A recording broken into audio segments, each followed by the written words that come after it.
Hey guys, welcome back to my channel at natassiar1. On today's episode, we're going to be talking about one-sided friendship. And it is something that always irks me. I'm sure every one of you have that one friend or family member who you need to actually run after, and they always drop the ball when it comes to communication, and it's so frustrating. But yeah, I mean, if you like today's content, if you've got one of those friends, let me know how you deal with them. Like and subscribe to my channel and let me know what you think. So let's begin with it. One-sided friendship permeates through every relationship or every friendship in life. It can be professional, it can be personal, it can be a family member. I think what's so relatable about this topic is that everyone has similar symptoms of a one-sided friendship. So you may be sitting and thinking, okay, so how do I know whether somebody is emotionally breadcrumbing me or one-siding me, right? So the signs or symptoms are so, identifiable. Number one, you have to always make the effort.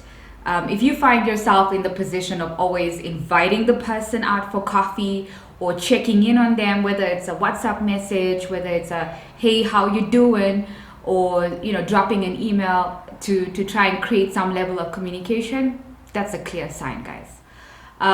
If you feel as if you're always making the extra effort, that's also a clear sign as well.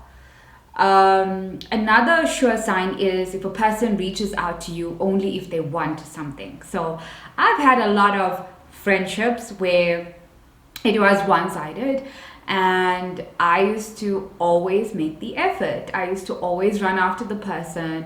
I've had friends leave to different countries and I'm the one always checking in. Hey, how's things going? How's your family? When can we do a Skype call? You just come across as being needy, and I'm not a needy person. I'm a very independent person emotionally as well. So when you put me in that situation where I feel like, oof, why do I feel like I'm begging, or why do I feel like I'm running after you? I'm definitely not going to do that. So those are the sure signs that you are definitely in a one-sided situation, friendship, relationship, whatever the case may be. So I'm not for that. So the next question is, well, how do you deal with someone, or how do you approach that if you find yourself in a one-sided friendship? And the reality is, if you're really a true friend, you're gonna address it, right? You're gonna say, listen, I think I'm always making the effort. Or alternatively, which has worked in certain circumstances for me, is you go cold turkey. You literally stop all communication and you stop making the effort. You stop running after the person. And months may go by, years may go by, and you may get that random message that says, you know what? I've been a shitty friend to you, right?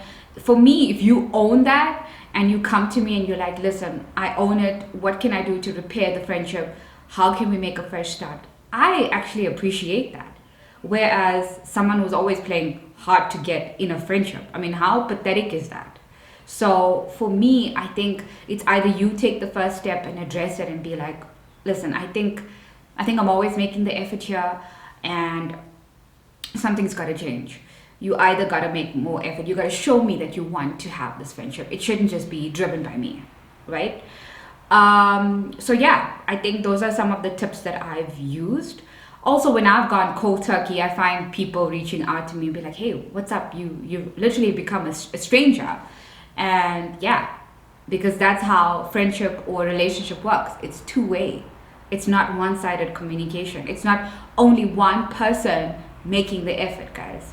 It just doesn't work like that. So what happens if the person is, the person comes back to you and he's like, listen, I want to make this friendship work, or whatever the case may be. I can give it a shot, but a leopard doesn't change its spots. If they persist in that kind of behavior, they're very inconsistent. Like, inconsistency in any shape and form turns me off. Whether you're a friend, whether it's a relationship, if you cannot be consistent, then there's no way in hell I'm gonna, give it another chance. You gotta be consistent. You gotta show me that you want it as bad as I want it, whether it's a friendship. I take my friendships very seriously. I take it very personally. If I'm your friend, I'm your friend for life. That's generally how I approach all my friendships in life. And so, now in my 30s, I have very few friends. And I'm okay with that. In your 20s or when you're a teenager, you want to be popular, you want to have a lot of friends. But trust me, as years go by and as you get burnt really badly in friendships, you realize who's really there for you and who's not. And so for me, if you cannot be consistent, that's the deal breaker for me, then we might as not, we may not have a friendship at all. And I'm okay with that. But don't come with a level of expectation and then you don't deliver on it. So a lot of people ask me, well, how or why did you make this change or transition in terms of dealing with one-sided friendships or cutting it off? The reality comes down to self-esteem. When you don't have a high self-esteem or self-worth, you'll accept anything in your life. And I've learned that the hard way. I've learned that in all areas of my life. Professionally, personally, family, relationship-wise, friendship-wise, siblings, you name it.